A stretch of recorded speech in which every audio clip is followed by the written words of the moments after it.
Atenção! Começa agora uma teleaula de Geografia do Ensino Médio. Você vai assistir a teleaula de número 27. Bons estudos!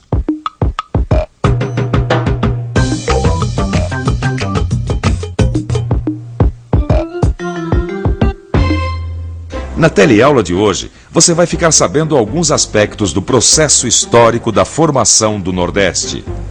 Essa região apresenta desigualdades sociais, mas possui alguns projetos de modernização. Veremos também as sub-regiões nordestinas. A região Nordeste é conhecida tanto pelas suas belezas naturais e contribuição que dá à cultura brasileira, quanto pelo seu clima problemático e pobreza da sua população. Para saber como tudo isso começou, pense um pouco na história do Brasil. A região Nordeste foi a primeira a ser povoada na época da colonização do Brasil. Desde a grande lavoura da cana-de-açúcar, a economia na região era agrário-exportadora. Isso quer dizer que se plantava para exportar. Com o tempo, foi se firmando uma estrutura que dividia a terra em latifúndios, grandes extensões que pertencem a um dono só, e minifúndios, as terras dos pequenos proprietários. Claro que os donos dos latifúndios tinham mais poder que os pequenos proprietários. Por isso, dominaram o poder regional. E isso vale até hoje. No livro A Terra e o Homem no Nordeste, o professor Manuel Corrêa de Andrade descreve a formação de uma estrutura agrária baseada em grandes propriedades rurais que concentra as melhores terras nas mãos de poucos donos. Como o Nordeste é sujeito a estiagens temporárias, ou seja, secas, quem acaba arcando com os prejuízos são os pequenos proprietários e os parceiros. Gente que cultiva a terra dos outros e fica com uma parte da produção. Para entender a questão regional do Brasil, que o Nordeste sintetiza, vamos examinar a situação através de 3 fatores: histórico, econômico e social. Primeiro, historicamente, a estrutura agrária é muito concentrada. Pouca gente é dona das melhores terras. Depois, há o problema das estiagens periódicas, quer dizer, as secas. Com o pretexto de que as secas prejudicam o desenvolvimento da região, os grandes proprietários reivindicam do Estado um tratamento especial. Esse tratamento especial vem em forma de proteção, ou seja, subsídios, diminuição de impostos, na forma de dinheiro, empréstimos e financiamentos. Isso nos leva a um segundo fator, que é o econômico.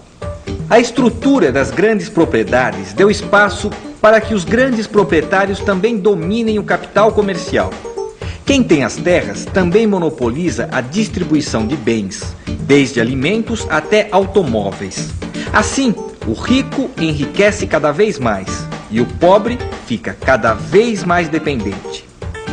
E, em terceiro lugar, as elites, que se beneficiam dessas vantagens, são muito unidas quando se trata de defender seus privilégios.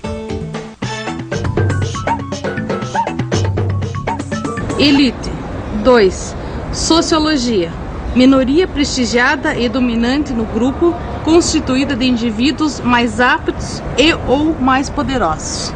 As elites nordestinas continuam a defender os seus privilégios, apesar da existência de polos de desenvolvimento, como a industrialização das metrópoles e a modernização da agricultura na zona da mata, nos vales irrigados e no Rio São Francisco. O regionalismo nordestino, representado pelas elites, resiste a mudanças em sua base de sustentação política e social, e isso acentua as desigualdades da distribuição de renda. Pois é, Vicente, essa parte está entendida. O Nordeste mudou, agora essa mudança não atingiu a maioria da população, não. Olha, a maioria do povo, tanto no campo quanto na cidade, não melhorou de vida, hein? Não pensa Pois é, você? agora a gente precisa saber melhor como que funcionam esses projetos que querem levar a modernidade para o Nordeste. Esse que é o negócio. Pois é. SUDENE quer dizer Superintendência do Desenvolvimento do Nordeste. O objetivo da SUDENE era modernizar o campo e industrializar. A partir da década de 70, projetos como o Polo Petroquímico de Camaçari, perto de Salvador, na Bahia, e a irrigação ao longo do Vale do Rio São Francisco criaram fronteiras de modernidade. Bom, o Nordeste passa por um bom momento hoje, tanto que a economia da região está crescendo um pouquinho acima da média do país. E algumas tendências são importantes. Primeiro é de consolidar antigas potencialidades e novas potencialidades que já vinham se revelando. Por exemplo, a produção de grãos no Nordeste. E está ocupando toda a porção oeste do Nordeste, que vai da Bahia, subindo para o Piauí e para o Maranhão. O fortalecimento de uma tradição industrial na região. Uma segunda tendência importante é a mudança que está acontecendo no semiárido, onde dominava a pecuária, o algodão e a policultura. O algodão desapareceu e hoje o desafio é remontar a base produtiva. E algumas atividades estão se firmando muito bem, como a produção de mel no Piauí, a produção de flores no Ceará. E a terceira tendência, essa é mais recente, é da melhoria das condições de vida da população, que termina se refletindo no aumento do consumo. O Brasil hoje cresce puxado pelo consumo e o Nordeste lidera o crescimento do consumo. Isso é uma novidade. Outra fronteira que atua diretamente sobre o domínio agromercantil do Nordeste é a energética e de recursos. Dessa fronteira faz parte a Petrobras, estatal que atua na exploração de petróleo e gás natural offshore, quer dizer, fora da costa, no mar. Campos, Rio de Janeiro. Queridos pais, lá na escola técnica eu não imaginava como seria esse estágio aqui na base da Petrobras. E não é aqui só não. A Petrobras tem bases de apoio, terminais e instalações de beneficiamento em diversos pontos do litoral, desde onde estou aqui no Rio de Janeiro até Natal, no Rio Grande do Norte. Industrialização, modernização da agricultura e exploração de minérios. Existem complexos territoriais no Nordeste que incluem minas e indústrias para a produção de ferro, metais ferrosos, bauxita e alumina, soda e barrilha. Há também plantações para a produção de papel e celulose e meios para transportar tudo isso. Dutos, quer dizer, encanamentos especiais para transporte de minérios, ferrovias e terminais especializados. A região Nordeste pode ser dividida em 4 sub-regiões: a Zona da Mata, o Agreste, o Sertão e o Meio Norte. A Zona da Mata é mais úmida, tem solos férteis e se estende ao longo do litoral, desde o Rio Grande do Norte até o sul da Bahia. Nessa área está concentrada a maior parte da população da região, principalmente em grandes cidades como Recife e Salvador. 3 núcleos econômicos importantes podem ser identificados na Zona da Mata. O primeiro é o litoral açucareiro, o segundo é o recôncavo baiano e o terceiro é o sul da Bahia, onde predomina o cultivo do cacau em grandes propriedades. O Agreste se caracteriza por ser uma área de transição entre a Zona da Mata e o Sertão, e é marcado pelo Planalto da Borborema.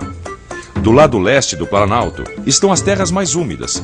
Do outro lado, em direção ao interior, o clima vai ficando cada vez mais seco. A estrutura fundiária do Agreste é basicamente formada de pequenas e médias propriedades. O Sertão é uma área de clima semiárido, com escassez e irregularidade de chuvas. É nesta área que ocorrem períodos de seca que podem durar meses ou até anos. A vegetação característica do sertão é a caatinga. A atividade econômica predominante é a pecuária extensiva em grandes latifúndios. O Meio Norte é uma zona de transição, situando-se entre o sertão e a Amazônia. Apresenta um clima seco próximo ao sertão e um clima mais úmido próximo à Amazônia. Nos vales dos rios maranhenses, destaca-se a extração do babaçu, matéria-prima para a produção de óleo vegetal. O Nordeste tem entre as suas potencialidades a de ser uma região que tem tudo para desenvolver uma atividade de turismo forte, né? E a gente tem 2 tipos de turismo. Um, eu diria que é mais o que a gente chama de sol e mar. e que atrai gente do Brasil e atrai gente de fora do Brasil. E a segunda, que tem um desenvolvimento menos forte, mas que é um grande potencial, é de aproveitar a relação entre turismo e cultura. A gente está aprendendo a fazer isso no Nordeste. Por exemplo, o Carnaval do Recife, o Carnaval de Olinda já atrai brasileiro de todas as outras regiões. As festas juninas no Nordeste atraem muita gente. Mas durante o ano também tem um potencial muito grande para aproveitar essa herança que a região tem de ter sido um dos berços da ocupação econômica e demográfica do país, de ter recebido europeus, africanos e miscigenado isso com a população indígena. A riqueza da cultura do Nordeste é um grande patrimônio da região. E atenção, se liga aí que é hora da revisão. Na teleaula de hoje, você conheceu os desafios da região Nordeste. Viu que a estrutura agrária tem papel importante na permanência da pobreza rural e no atraso do processo de desenvolvimento. Os 3 fatores responsáveis pela questão regional são as secas e sua exploração, o monopólio do capital comercial e a união das elites na defesa de seus privilégios. A situação passa por mudanças através de projetos como os da Sudene e do Polo Petroquímico de Camaçari, e da ampliação das fronteiras energéticas e de recursos por empresas como a Petrobras. Além disso, vimos nesta aula que a região Nordeste é dividida em 4 sub-regiões: Zona da Mata, Agreste, Sertão e Meio Norte. Aprendemos suas características naturais e socioeconômicas.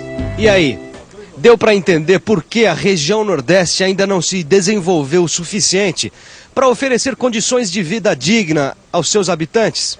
Bom, em caso de dúvida, consulte o seu livro. E até a próxima teleaula.